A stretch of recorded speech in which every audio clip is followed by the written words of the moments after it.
दारुल-हुकूमत मुजफ्फराबाद में आज़ाद कश्मीर के वज़ीर सेहत डॉक्टर निसार अंसर अब्दाली ने टाइफाइड से बचाव के टीके लगाए जाने की मुहिम का इफ्तिताह कर दिया। ये मुहिम 3 अक्टूबर से 15 अक्टूबर तक जारी रहेगी। दारुल-हुकूमत मुजफ्फराबाद में आज़ाद कश्मीर के वज़ीर सेहत डॉक्टर निसार अंसर अब्दाली ने टाइफाइड से बचाव के टीके लगाए जाने की मुहिम का इफ्तिताह कर दिया। ये मुहिम 3 अक्टूबर से 15 अक्टूबर तक जारी रहेगी।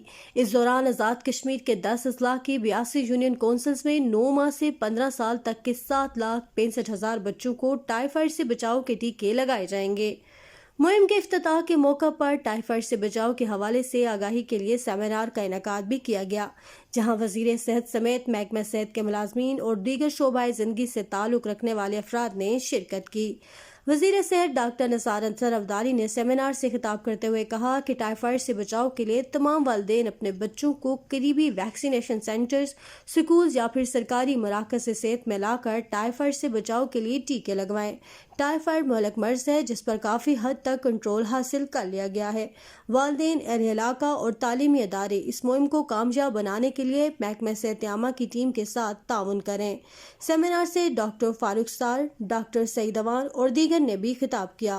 खिताब करते हुए इनका कहना था कि टाइफाइड एक बुखार है और ये बुखार एक खास किस्म के बैक्टीरिया से फैलता है। ये वायरस मुज़र खाने, मुज़र पानी, गंदे हाथों की वजह से इंसानी जिस्म में मुंतकिल हो जाता है।